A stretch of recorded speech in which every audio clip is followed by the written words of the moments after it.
Well, hello, everybody, and my name is Dale Wisely. I'm serving as the Director of Family Life at Prince Peace, and I'm excited about being able to be with you for this little video class on, I'm calling the an invitation to the Gospels. You know, a better name for it, since we're only going to have a few sessions, a better name might be an introduction to the study of the Gospels. Kind of how we got our Bible, our New Testament, how we got our Gospels, and different ways of approaching them. We'll talk a little bit about the Gospels, the specific Gospels, but it's a kind of an overview of some of what we know and believe about how to approach the Gospels from a scholarly point of view. And by trade, I'm a clinical psychologist. Don't practice anymore. I have other kinds of work as a psychologist that I do. But after I became a psychologist, some years after that, I enrolled in the Master's in Theological Studies at Spring Hill College. One of the old, I guess it's the oldest Jesuit college. I think that's right. And down in Mobile, Alabama, I studied in the 1990s with Timothy Carmody, a recently retired faculty member at Spring Hill. He studied under the great Joseph Fitzmyer, who's one of the co-writers of the Big New Jerome Biblical Commentary, which is one of the key references to the Bible. And I've forgotten much of what I learned. It was great to be able to review some of this and to be here with you to share it. Here is kind of an outline of what I hope to get accomplished in these 6 Thursday sessions. And it's nice that these are recorded so you can watch them at your leisure. And I've provided my email address here. After you view a video, the disadvantage, of course, of recording is you're not here to ask questions or make comments. So as you get questions and comments, write them down and pop me an email. And then I'll try to pick some that I can answer as best I can and try to address them. I'll either email you an answer, or I'll maybe can even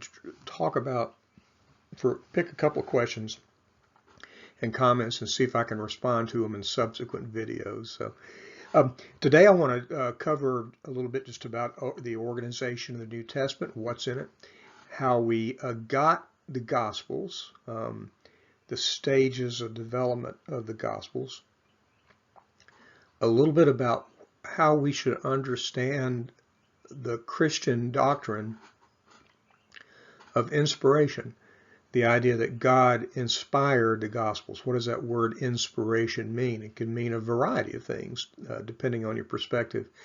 A little bit about the authorship of the Gospels. Next week, I want to talk a little bit begin talking a little more about what Bible scholarship looks like, the study of the Bible. We mostly think about Bible study in a way that's devotional, which is a wonderful thing. We read our Bibles. We talk about how the Scriptures should move us now, how they should move our hearts, how they should have us think, how they would have us live even. That's devotional, and that's central to being a Christian. Scholarship, which is often done by people of great faith, professors, priests in the Catholic Church, bishops.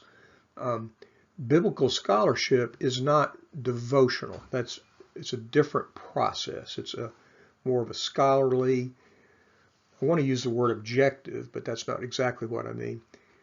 But it's a more scientific, scholarly, critical approach. Now, I don't mean critical in the way I don't mean like the way I'm critical of my neighbor, or criticism, the business of looking at texts.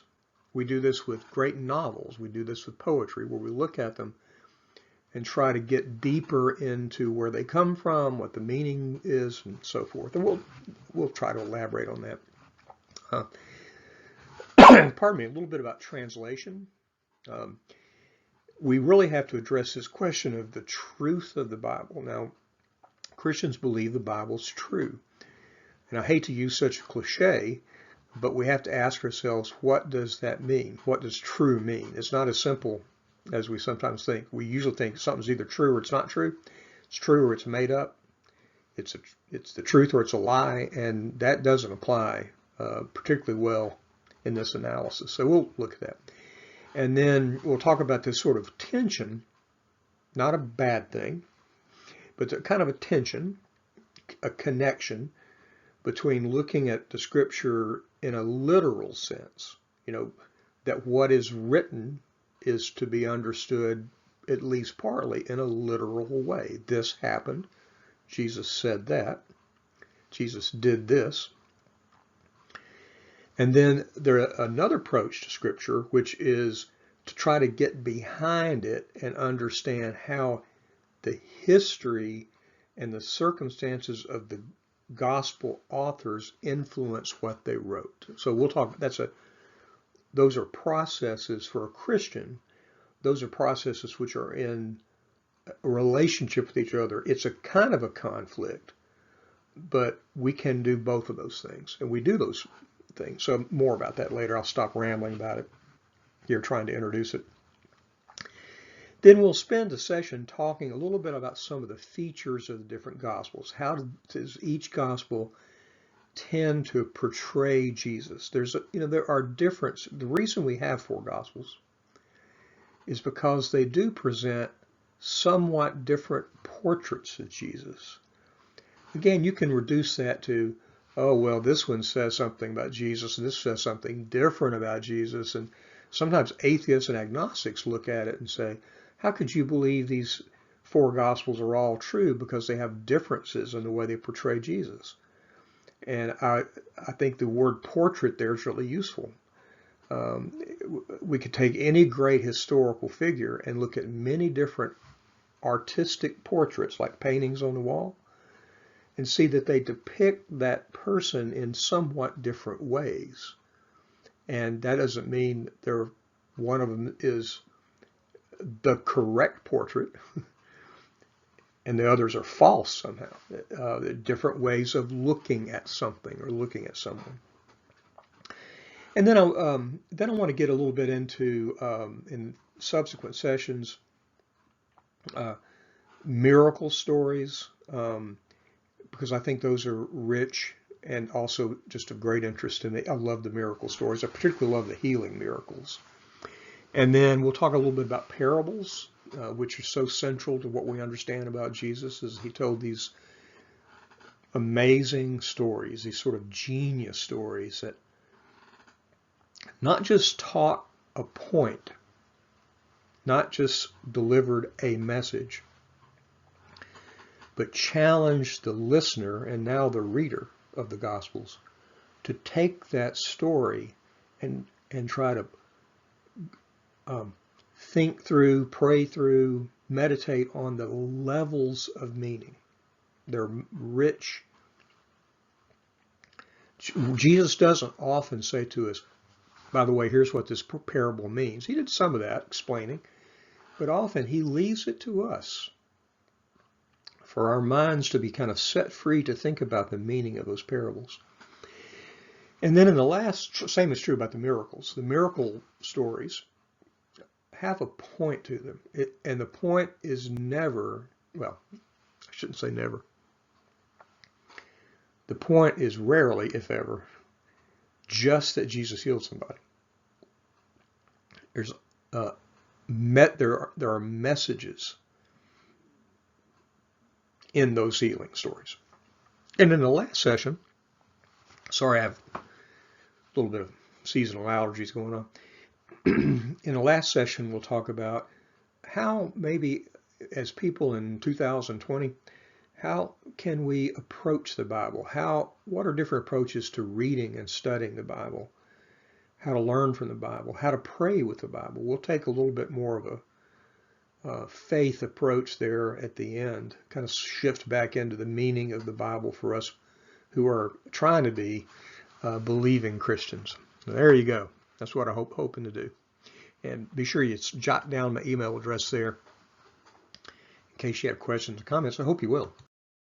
All right, pardon me. So I talked about this briefly just a minute ago, that we're taking a approach to all this that's not devotional. We're not going to take a piece of scripture and say how should we act on this now as Christians in our lives. We're going to be looking kind of at scholarship, because I think that a lot of Catholics, a lot of Christians, just don't know much at all about this, about how scholars study the Bible, how we got the Bible, how we got the scriptures. And as I go through this, I want to say that this certainly happened to me when I started studying scripture formally with teachers, is that early on you learn some things that can shake you up a little bit. So I'll give you one example. Sometimes this shakes people up. I don't know why, but it sometimes does. Our New Testament is based on thousands of ancient manuscripts. And we'll talk about this whole process. So thousands and thousands of manuscripts. None of the Gospels were signed. None of them were dated. We do not have ancient manuscripts that tell us who wrote them, because they're not signed. There's no mark written at the top of any manuscript, not one, until you get much later, after the church is well established. But the older the manuscript, in the older manuscripts, you never see any of the Gospels signed. And in the text of the Gospels, none of the writers ever say who they are. The church developed a tradition of naming the Gospels: Mark, Matthew, Luke, John. Matthew, Mark, Luke, John. But the church does not know that those are the names of the people who wrote the Gospels. Furthermore, most scholars, and this is in keeping with just mainstream Catholic theology, is that the Gospels probably were not written by the apostles, and probably were not written by eyewitnesses. That the general belief among scholars, and I believe if you ask any of the last 4 popes, I'm making that up, how many popes, they would acknowledge that it is not impossible, but unlikely that the Gospels were written by people who were actually there. The Gospel, as we'll see, the Gospels are almost certainly written by people about a generation after the crucifixion of Jesus. So anyway, that's an example of how people can hear that and they just can't believe it. I remember I taught a little course one time among believing, regularly attending Christians. There were some Catholics and Episcopalians and Lutherans there. And I think everybody in the room, even though they were very involved people in church, I don't think any of them knew that we do not have a single original copy, we don't have the originals of any books of the Bible. And we'll talk about that. I think they were shocked. I think they thought the Vatican had, the original ones locked up someplace that don't. Sometimes people can be shaken up a little bit by some of these concepts. But I strongly believe that once we get past that sort of surprise and shock and maybe being a little bit disturbed, we come around to a richer way of understanding the Bible. So now, that all said, among Catholics, just like anywhere else in life, you have very conservative people. You have very sort of, I guess what you think of, liberal people. And then you have most people in the middle. We tend to forget that, most people are in the middle. But so a lot of very conservative Catholics might hear some of what I'm going to say and think, wow, that's just a bunch of liberal nonsense.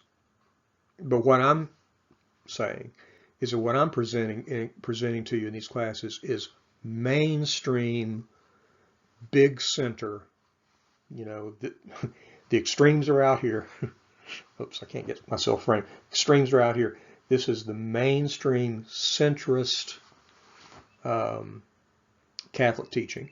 And if you were, I believe it's true that if you showed my slides, I'm no expert. I'm not a Bible scholar, you know. I was a student. But if you showed this material, I think virtually any bishop, they might quibble with details, but I don't think they're going to quibble with, you know, the fundamentals. I don't think the Pope would. I don't think Pope Benedict would. Who, you know, we've got a more liberal Pope now. We had a more conservative one before him. So our goal is to stay within mainstream Catholic biblical scholarship and teaching, consistent with the teaching. If I teach something, if I say something that's not consistent with the teaching of the Catholic Church, it'll be just because I've made a mistake. It's just ignorance, you know. So if there's something you're particularly skeptical about that I say, email me, and I'll sort of tell you where I get this. And all these things are debatable. You know, there's many of the things I'm talking. There are a few things that are pretty solidly everybody agrees on, but there are always things that anytime you have scholarship about things that are written, poetry, novels, anything, ancient materials, you're going to have all kinds of different disagreements for reasons that'll become clearer as we go through this. I need to kind of get on with it. So let's kind of back up. What do we have in our New Testament? There are different ways you actually can organize this, and I've picked an organization here that's fairly common. It's one you'll find in the writings of Raymond Brown, Father Raymond Brown, a great Catholic scholar, and Bible scholar, maybe my favorite. I love reading Raymond Brown's book. And by the way, I wish I had the original dust cover. I don't know what happened to it. I use this book a lot. This is the introduction, an introduction to the New Testament. There you go, by Raymond D. Brown. It's been out for, I don't know, has it been 20 years? Time flies, because I remember when it came out. It's not super easy reading, but if you like to read and have the patience to read, it's not something you have to read cover to cover, obviously, just like you don't have to read the Bible cover to cover. We'll talk about that. But it's just tremendous. Oh my gosh, 1996. So yeah, 25 years. Wow, almost. I love this one. There are lots of others, and maybe I'll get a chance to at some point give you a list of different books to think about picking up and reading, if you want to get into something deeper. All right. So anyway, here we go. So here's how I like to see the New Testament organized into, you know, the 27 books, you know, the way we think of it. You have the Gospels and materials other than the four Gospels that are very closely related. So first we'll talk about what virtually all scholars, I think all scholars, call the Synoptic Gospels: Mark, Matthew, and Luke. 3 of our 4. And the word synoptic here means has the same view, sees in the same way. So there are lots and lots and lots of similarities among those 3 Gospels, so that they really follow kind of the same outline, the same big picture of Jesus, not with differences. There are differences in how they portray Jesus, but they basically follow the same outline. They're quite similar. More about that later. So then we have John. We call those the Johannine, that means of John, materials or writings. That includes the Gospel of John, our fourth Gospel, and then the 3 letters that are generally attributed to John. You know, they're named John, and always some dispute about whether it's exactly the same person. More about that in a second. And then the book of Revelation. Now, the book of Revelation is not, you can make a very strong argument for not including it there. It might need to be in that 4th column, which I've very scholastically named something else. But the book of Revelation is associated with John. We know that the author names himself John. So just quickly, this is true of John. What I'm about to say is true of John, also true of Paul, the letters of Paul. If we have a book that said, let's go to Paul first. Of all those letters of Paul, I'm getting ahead of myself, but I do that. Get behind myself and ahead of myself. Of all the letters that we say, the letter of Paul to the Romans, the first letter of Paul to Timothy, of all those letters, it's generally considered very widely by scholars that some of those books, those letters, were written by the Apostle Paul, and some of them were written by maybe Paul's followers, like a school of Paul.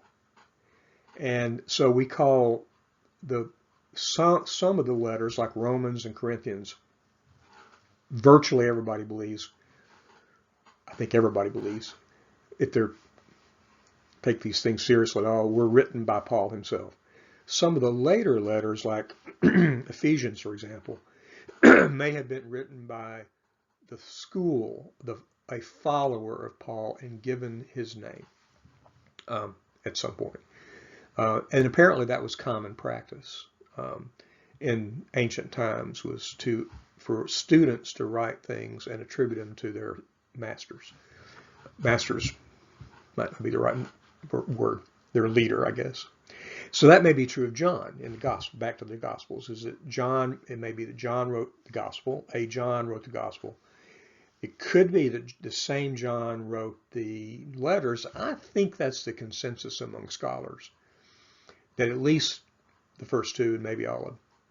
And then the book of Revelation, I think the evidence there for some time has tipped that that's probably not directly from the same John as the Gospels, but is from his school of thought, if you will. So I think that's fair. Also, under this category, this may surprise you a little bit. Sometimes people are surprised by this. Many of you probably all have very different levels of exposure to biblical studies.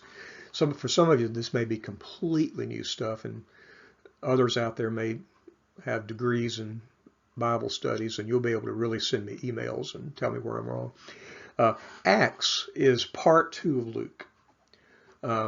So, you have Luke up through the resurrection. You have then Luke picking up the story and telling the stories of the Acts of the Apostles after the crucifixion and resurrection. That's widely held. I don't know of anybody that's a biblical scholar that doesn't believe that Luke and Acts is part 1 and part 2 of the same work. And you see it in the manuscripts. Then we have all what we call Pauline letters of Paul. Now that again, so Bible scholars believe, by and large, that Paul wrote some of the letters of Paul, and then we call some of the letters Deutero-Pauline, which means unlikely to have been written by Paul himself, more likely to have been written by someone subsequently in his name, so to speak. And the Pauline letters, the letters of Paul, the epistles of Paul, half the New Testament, So then we have other letters. That's the third column: James, 1st and 2nd Peter, and Jude. Those are similar in that they're either, the Pauline letters, all these letters are usually letters to churches. A letter from Paul or James or whoever to churches, and then sometimes there are letters to individuals.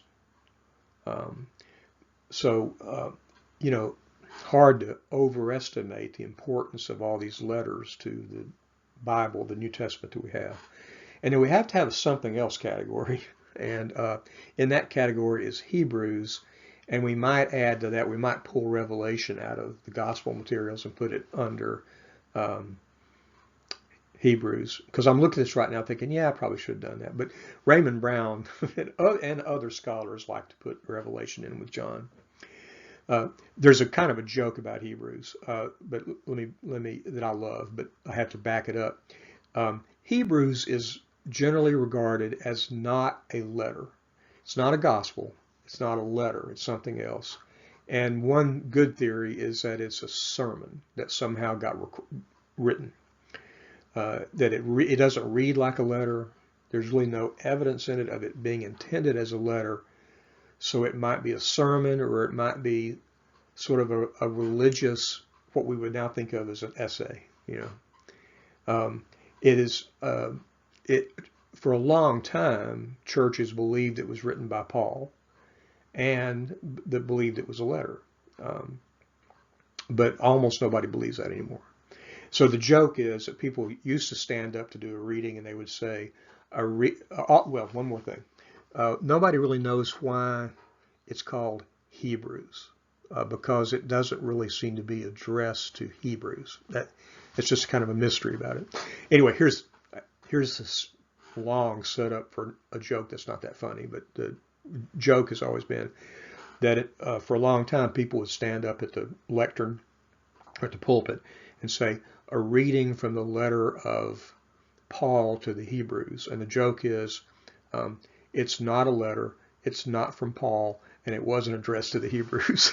So anyway, I love Hebrews. In fact, when I was studying, when I was doing my master's program, I did a semester course of an independent study of Hebrews, where I had to write a paper about it, where I kind of had a thesis about it. And Hebrews is a fascinating and rich document.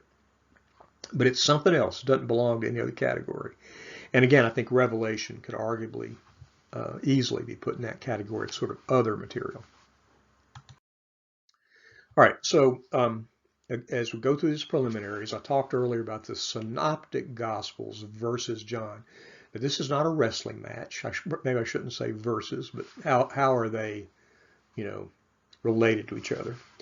So again, Mark, Matthew, and Luke. Notice, by the way, that the order that I'm presenting there, Mark, Matthew, and Luke. In the Bible, they're Matthew, Mark, and Luke in that order. But I think this is fair, almost all scholars believe that Mark was our first gospel, the first one written. And I'll say more about that. Mark, Matthew, and Luke, synoptic means similar view. And so they have a great deal of shared material. And a couple of sessions down from now, we'll talk about one of the many fascinating theories about how they're related to each other. I wish I could jump into that because I think it's so cool. But it's not a good time to do that. So they have much of the same material.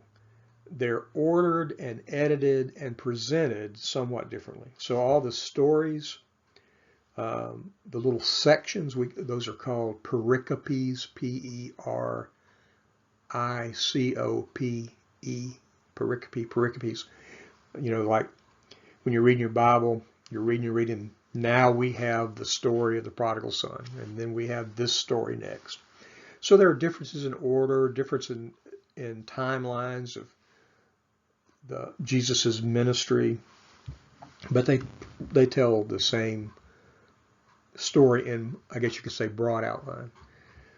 Some differences, again, in the portrait of Jesus. Donald Sr., another great Bible scholar, I don't have it here with me. One of the books I read when I was a student is, Jesus, a Gospel Portrait. I think that's the name. I should remember that. And I like that term portrait for reasons I mentioned earlier.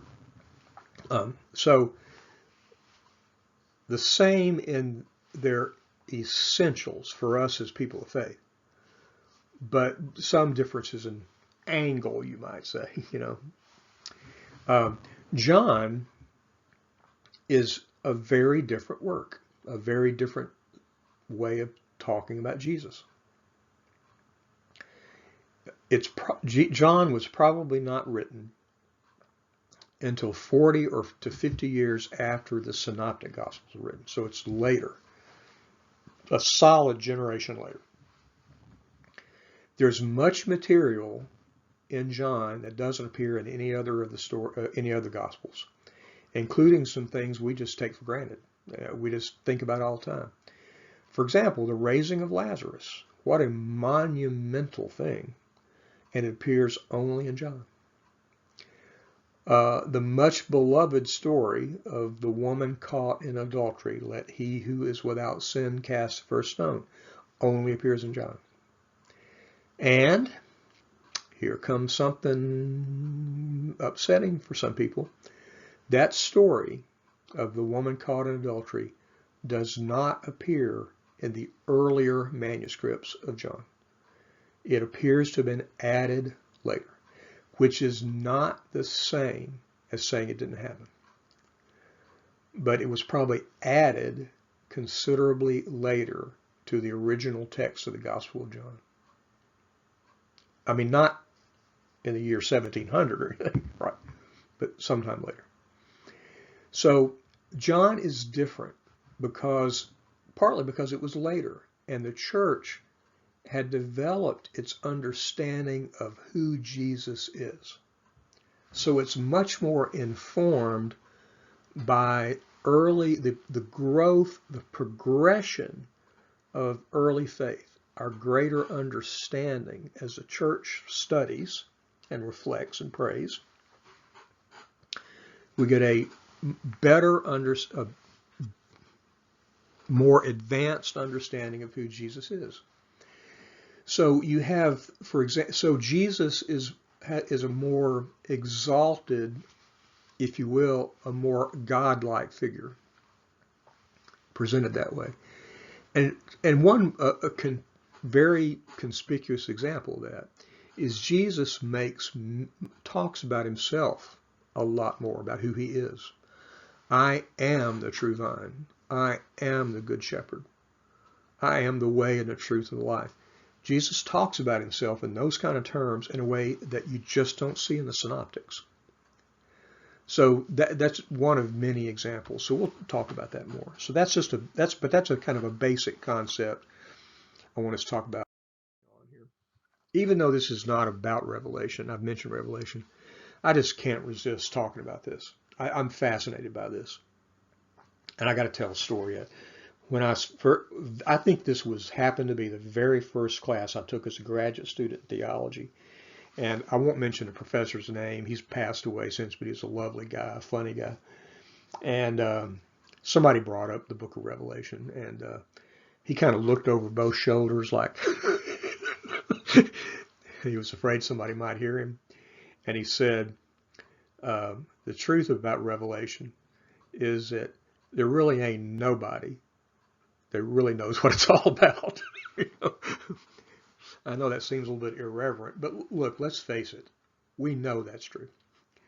Because we've had now, all these centuries of people puzzling over the book of Revelation, trying to figure out what it says, and trying to figure out what it means and how we should read it. So, of course, that's maybe shocking language. Nobody knows what it is or what it means. But when you think about it, we know that's true.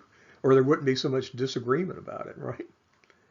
But here's, I think, what I think I learned about Revelation is the way American Christians generally understand, and even non-Christians, the way they understand what Revelation is supposed to be, is it's supposed to be a book written in code with all these symbols, symbols that are hard for, seven-headed dragons and a woman giving birth in the skies, just strange imagery. And the great American idea among Christians is that it's a code book for what's going to happen in the future and how the world will end. But Bible scholars tell us that may not be the way to understand Revelation. Revelation belongs to a category of biblical literature called apocalypse. And there's another term for it I'm blanking on. Not prophecy. Apocalypse. I'll put it up on the screen when I think about it here in a minute. You'll probably be seeing it on the screen. I'm just going blank. Apocalyptic. Anyway, there's another word. So here's another way to read it. There's no question it's written in all kinds of codes, and maybe these codes and symbols would have meant more to people in, the year 95 than they do to us now. But it may be intended as like a voice from the past talking about events in the time of biblical, the Revelation was written. So it has implications for faith, but it does not have to be understood as this code book about how the world's going to end. And you think about the amount of time and energy and books that are written under the assumption that it's a code book that we're supposed to break and have never been able to break so I just find that fascinating. But it's beyond the scope of this course. Comments or questions, email me. All right. How did we get the Bible? And I'm going to mention the third bullet point here first. Holy cow, unbelievably complicated.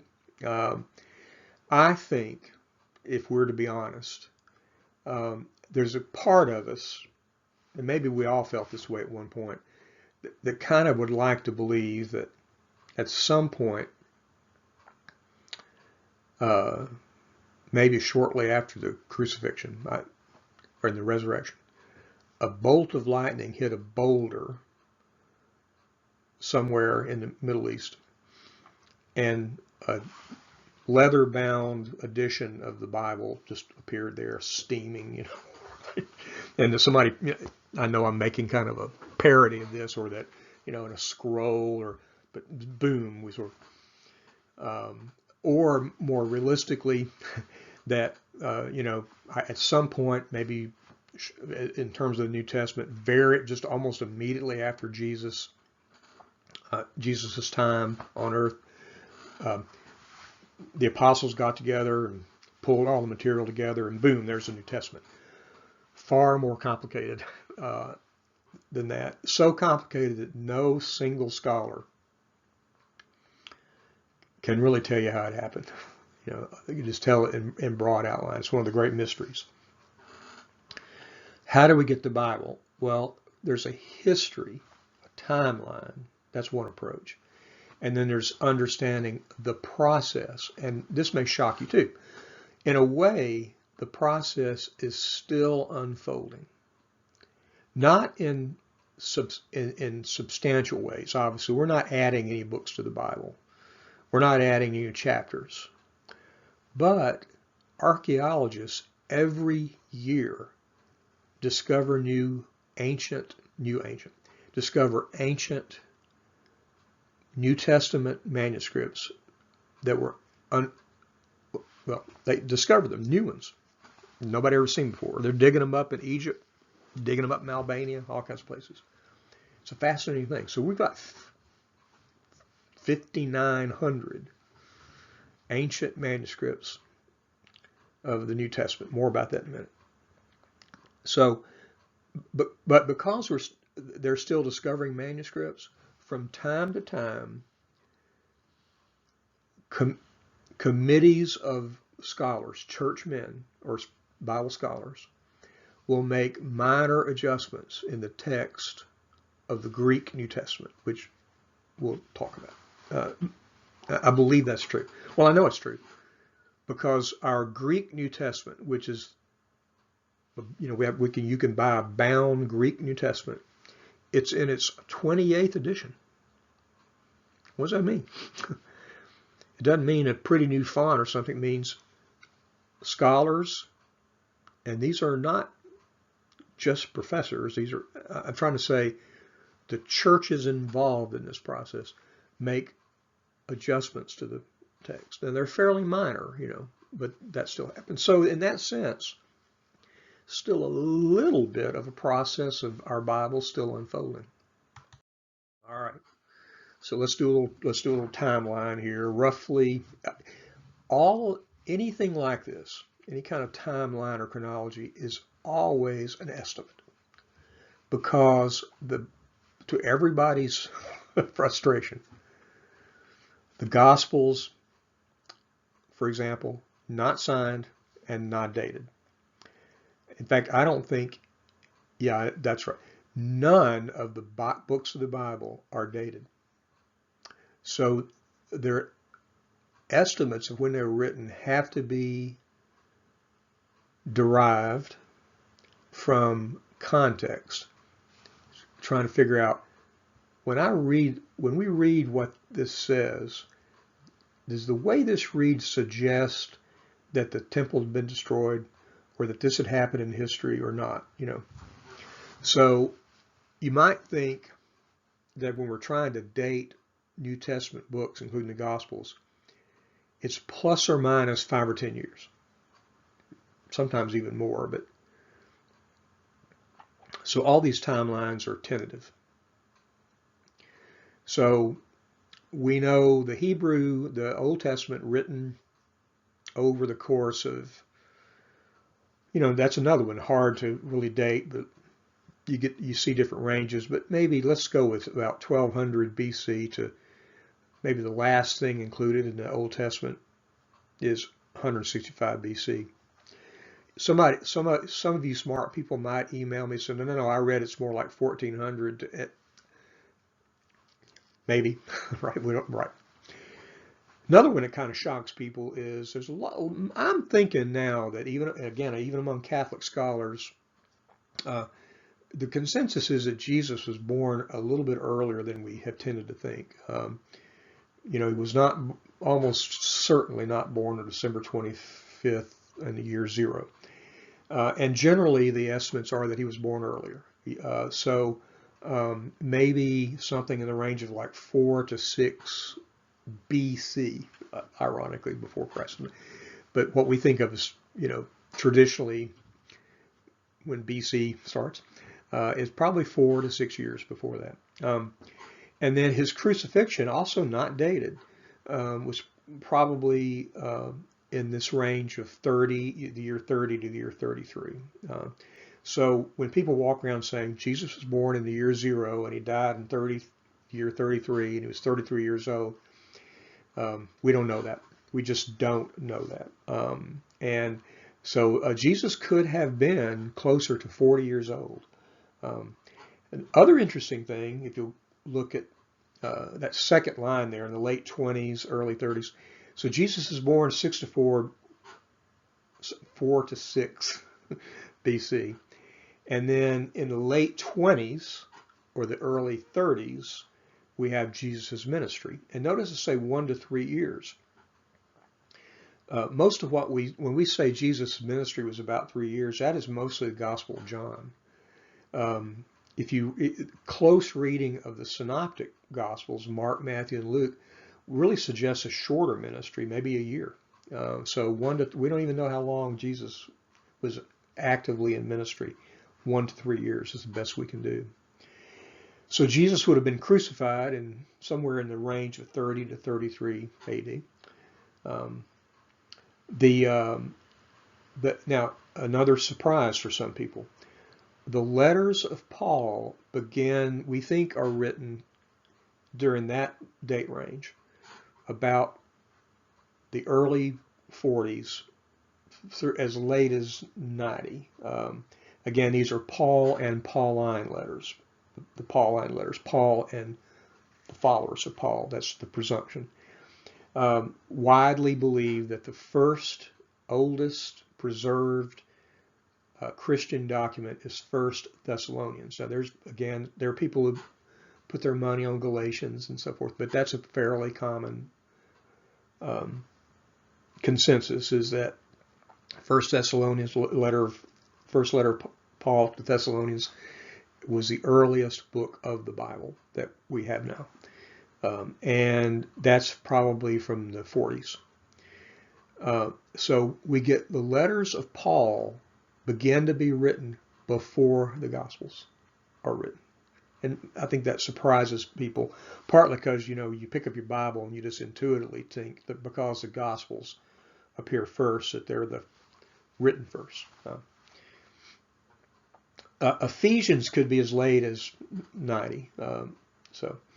And then in that range of roughly maybe 80 to the year of 100, we get the letter James, 1st and 2nd Peter, Hebrews, Jude. I think I read someplace Jude is maybe the hardest one to date. It's very hard to date. It's very short. Content makes it hard to date. Now, on the right-hand column there, we get, again, a rough timeline. We get Mark maybe in the range of somewhere in the mid-60s to the mid-70s. Mid-70s is almost certainly too much, too late. 60, probably stretching it. On the other end, somewhere in there. Pardon me. The key on this, though, is again, most scholars agree that Mark is written first, and we'll talk about that. Then we get Matthew and Luke after Mark, and also Acts, of course. So those appear after Mark, and as we'll talk about, most scholars agree. In fact, I don't know a way around this, that Matthew and Luke did not know each other. They worked independently, and that they both had a copy of Mark. And one way of putting this, Daniel Harrington puts it this way, is that Matthew and Luke are both revisions and expansions of the Gospel of Mark, because they also, both Matthew and Luke, include some additional material that's not in Mark. So Mark is shorter, older. The idea is Matthew and Luke working independently, and maybe roughly at the same time, by the way. They take Mark, revise, and frankly, improve on the Greek. The Greek in Mark is kind of primitive. They improve on it and add things to it at roughly the same time. And we'll get into that. And then roughly in the period of the 90s, maybe as late as 110, we get the Gospel of John, the letters of John, and Revelation. Revelation may be about 95 or 100. So that's the timeline. In the heading here, I put a New Testament chronology because there are all kinds of others. The fundamentals of this, I think there's very, very broad agreement. The fundamentals that Jesus was born a bit earlier than we have traditionally thought, that we get Paul letters before we get Gospels. We get Mark first, and then we get Matthew and Luke, and then we get John. That's an extremely broad consensus. Here's really here are the take-homes. The New Testament was written in the last half of the 1st century. So part of that means that a considerable amount of time passed from the time Jesus was crucified until the first things are written. The first books of the Bible are written. And then we get the letters of Paul, then we probably get Mark first, and then we get Matthew and Luke about the same time, independently, and then we get John about 20 to 40 years later. I'm tempted to get into other stuff, but there's no reason to because we'll do it later. Get ahead of myself. Okay, now a little bit, just some other things about how we get our New Testament, this extraordinarily complicated process, right? So Marcion, in the 2nd century, 140 to 150, he proposes, at this point, there's no collected New Testament. The church presumably has manuscripts, but there's no agreement on which books belong in the Bible. And as I think most people know now, there are the ancient manuscripts that ended up in the Bible, and there were others floating around that did not end up in the Bible. So for an example of that, probably the best example is there is a Gospel of Thomas, which you can buy and read. and it almost, it is a collection of the sayings of Jesus. And presumably it was around, but for whatever reason was not included in the New Testament. So the New Testament the New Testament we have was a selection process from many ancient writings. There are many gospels in various forms that are out there, and we still have copies of those. So anyway, Marcion, he says, okay, we need a Bible. Sorry. And so he proposes a New Testament, a Bible that it was only the Gospels. No, I'm sorry, that's not right. I'll have to correct this slide when I go back. The one I'm looking at is wrong. The one you're looking at should be corrected. But Marcion, I think this is true, proposes a Bible that has the Gospels. It's got a shorter version of Luke. It's got it doesn't have an Old Testament. It has 10. In fact, Marcion thought we should reject the Old Testament. If anybody out there smarter than I am, spot me on that. Then there were 10 in his proposal, 10 letters from Paul. None of the other letters, like James and Jude and Peter and Timothy. James, whatever. So Marcion also had other theological ideas that were very controversial. And so he was declared a heretic and excommunicated at some point. Happened to a lot of guys back then. But it also, when the church rejected Marcion, they also rejected his proposal for a New Testament, which really prompted the early fathers of the church to decide on a New Testament. So that's when that process kind of really got going. By the year 367, famously, Athanasius, and this is a whole other story. I'm just right now in the middle of reading a great new book about Athanasius, fascinating. He lists the 27 New Testament books we have today for the first time. He says, these are the ones. Then by 397, 30 years later, the Church Council of Carthage made it official. This is it. Then in the year 400, roughly, circa, St. Jerome translates the Greek manuscripts into Latin, and that became what's called the Vulgate. And for the medieval church, that was the standard. It was the Greek translated into Latin.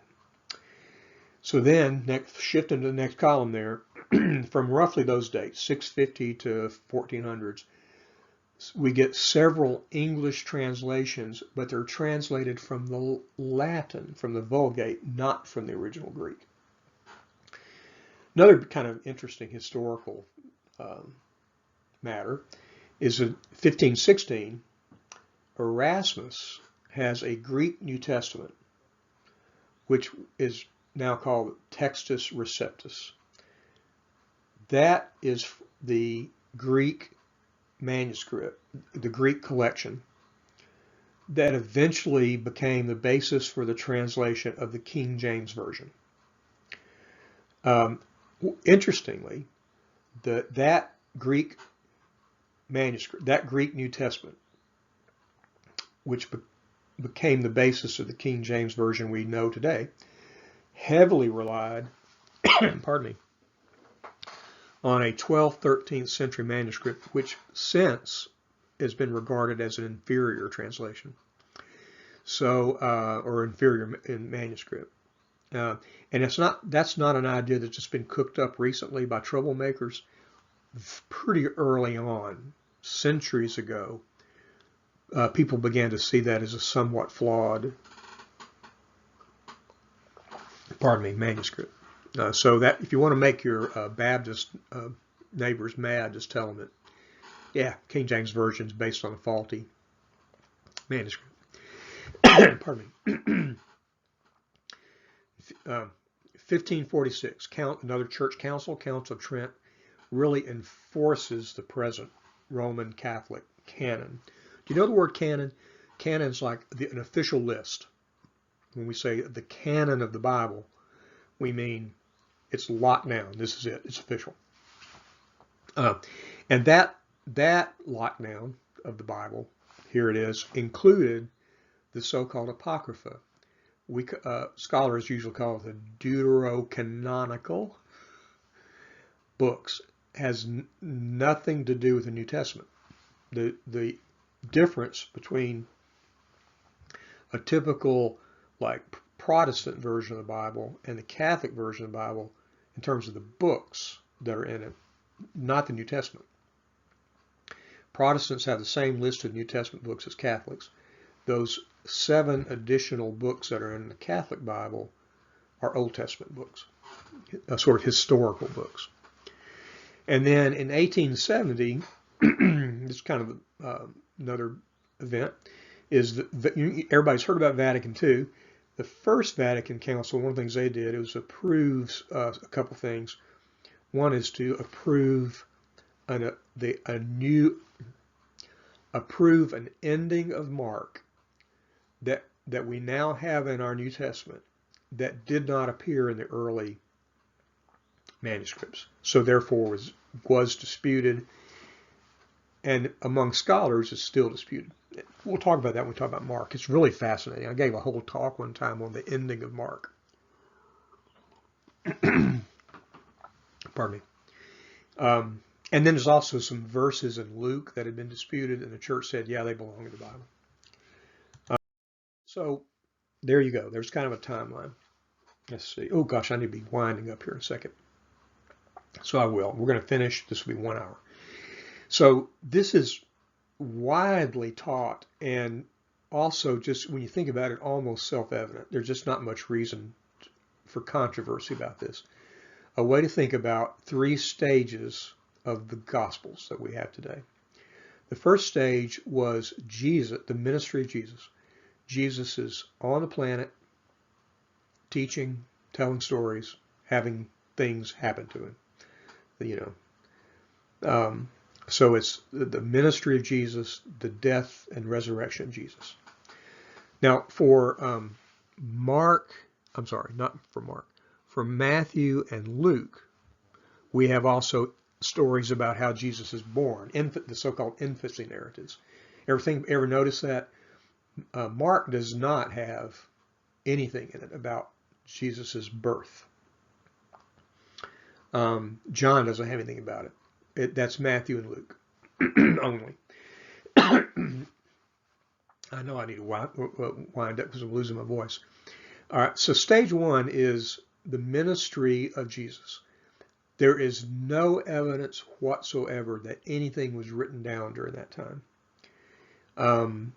Could be something was written, but there's no evidence of that. We don't have anything. Not only do we not have any evidence of anything was written, because we have it, we also don't even have any ancient references to something being written during that time.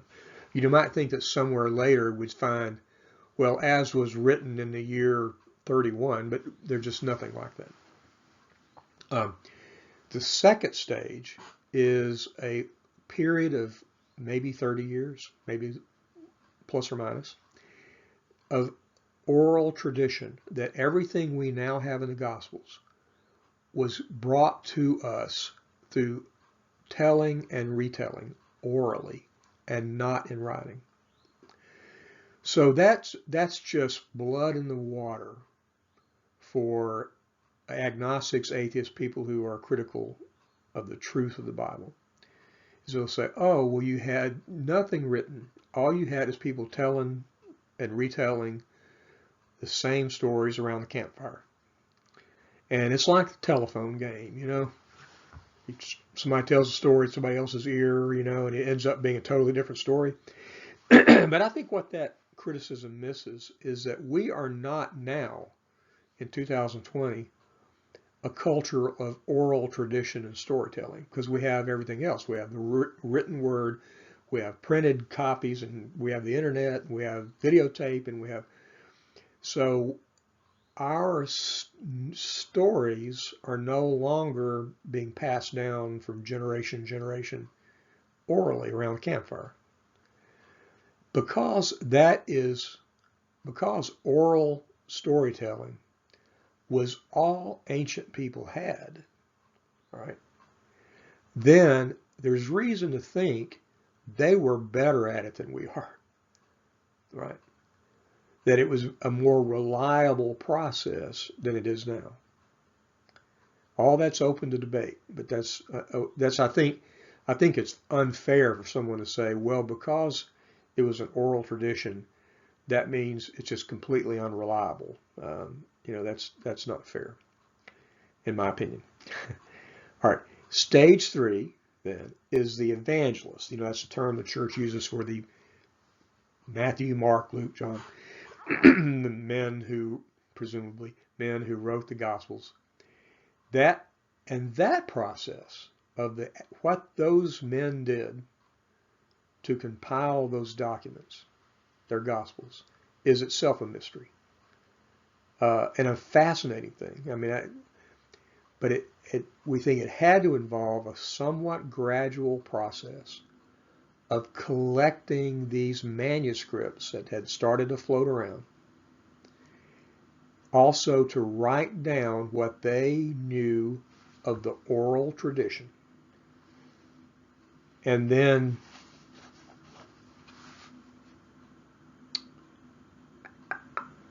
I think I said something wrong. Let me back up. So the evangelists we don't know whether there might have been some notations, not like manuscripts, but there might have been some kind of notations that they had available to them.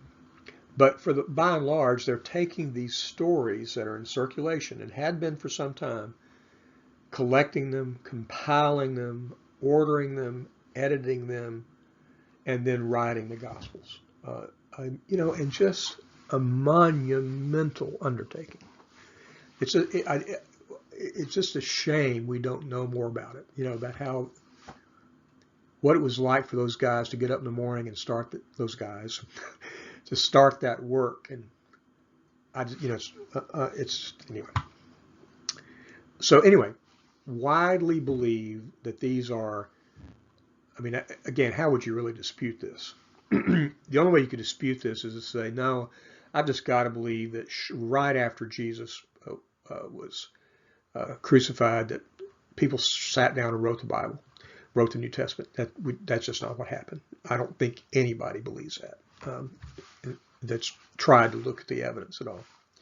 So that's a nice kind of way of thinking about how we got the Gospels in terms of the process.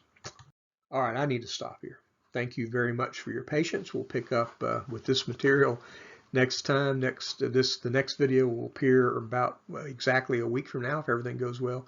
Hey, in the meantime, I sincerely hope and pray everybody's healthy and getting through this difficult time with the coronavirus, that you are healthy, your family's healthy, that your financial situation is reasonably secure. I just hope that's true of you. And we'll know that we are thinking about you at Prince of Peace. We are missing you.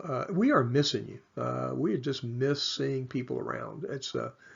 We're doing what we can to bring church to you through digital means, but we just miss you.